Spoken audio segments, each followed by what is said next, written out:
고등학생, 대학생 때라도 학교 폭력이 될 수가 있습니다.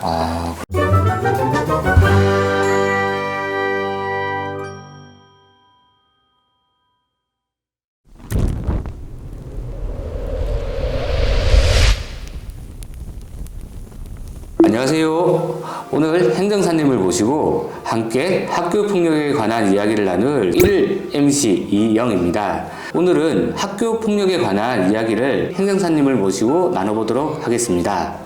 행정사님 자기소개 한번 부탁드릴게요. 안녕하십니까. 저는 울산 시민의 법적 권리 구제 보호를 위해서 앞장서고 있는 안창민이라고 합니다. 반갑습니다.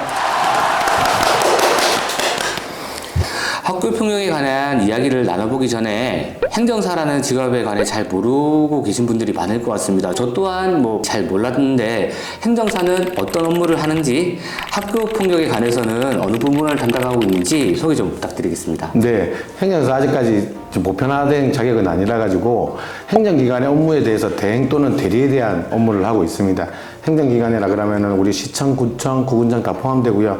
학교폭력 관련해서는 학교, 교육청, 행정심판위원회가 행정기관으로서 관련 절차에 대해서 도움을 드리고 있고 권리구제 보호를 대리 또는 대행하고 있습니다. 학교 폭력이란 무엇인지 자세하게 한번 설명 들어보도록 하겠습니다. 네, 그럼 강의를 간단하게 시작하도록 하겠습니다. 학교폭력 어떻게 대처할까에 대해서 간단하게 적어봤고요.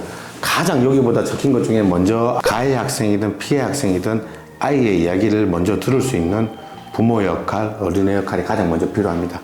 그 다음 필요한 게 절대 어른 싸움이 돼서는 안 됩니다. 법령 제대로 알아야 되고요. 또 가해 학생, 피해 학생은 무엇을 점검해보고 무엇을 위해서 어떻게 진행해야 될지 좀 살펴볼 거고요.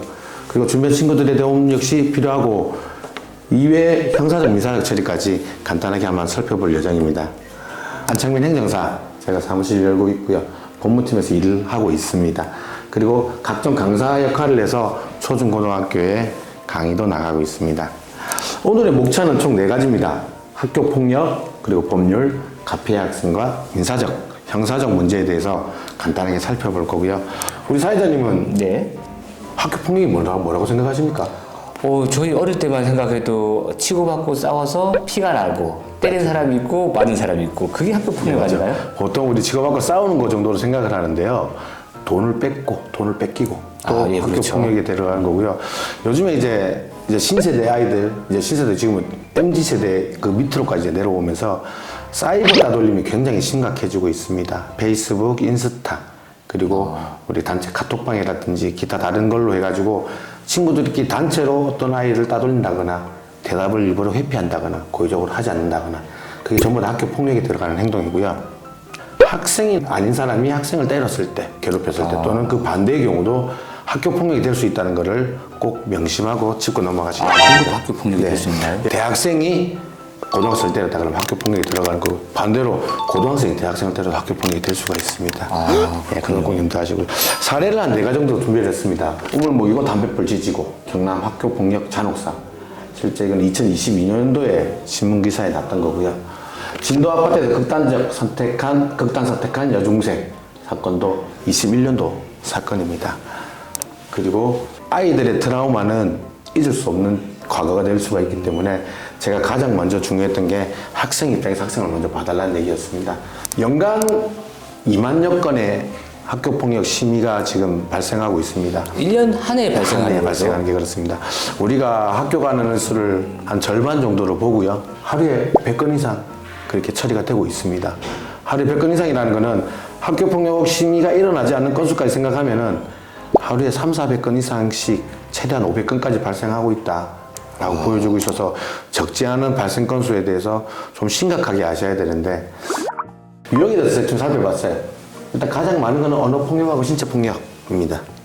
그 다음에 우리 흔히 얘기하는 처분 조치가 났을 때는 약 4분의 3, 76%가 서면 사과의 처분을 받고 있어가지고 아이들 싸움이 어른 싸움이 됐다라는 것도 부인할 수 없는 결과고요. 그럼 서면 사과는 반성문을 쓰는 개념이에요? 반성문의 개념하고 똑같은 거죠. 예. 네가 저 아이한테 얼마나 잘못했는지 써봐. 그러면 그걸 학교 선생님이 받아서 피해 학생 부모님과 학생들한테 전달하는 형태를 거치거든요. 이게 나중에 반성의 정도도 판단하는 기준이 되곤 합니다. 사이버 폭력 피해 경험률을 보면 20% 정도 되고 있습니다. 사이버 폭력이라는 건 말 그대로 SNS를 통해 가지고 친구들한테 따돌리거라든지 왕따를 시킨다든지 또는 대답을 일부러 안 한다든지 다 여기에 해당되고요. 가끔씩이지만은 이제 남자 여자 관계에 있어가지고 특정 메시지로서 뭐 성적인 언어를 보내는 것도 굉장히 조심해야 됩니다. 아이들 실수라고 자꾸 표현하는데 예. 학교 폭력은 실수가 거의 인정되지 않는 거죠. 이런 부분도 다 학교 폭력으로 다 들어갑니다. 성폭력, 성범죄 같은 경우는 굉장히 엄격합니다. 법률에서 간단하게 살펴볼게요. 우리 법률에서는 가해 학생의 6가지 정도를 보고 있습니다. 부모가 없이 아이를 직접 만나서는 안 됩니다. 초등학교, 중학교, 고등학교만 해당이 되고요. 그것도 입학연도부터 졸업연도까지만 제공을 받습니다. 네, 대화하려고. 그러니까 눈도 좀 마주치면서 보면서 서로 이렇게 좀 하는 게 예. 너무 좀 딱딱하니까 예, 알겠습니다. 우리 저 감독님 말씀 예. 그리고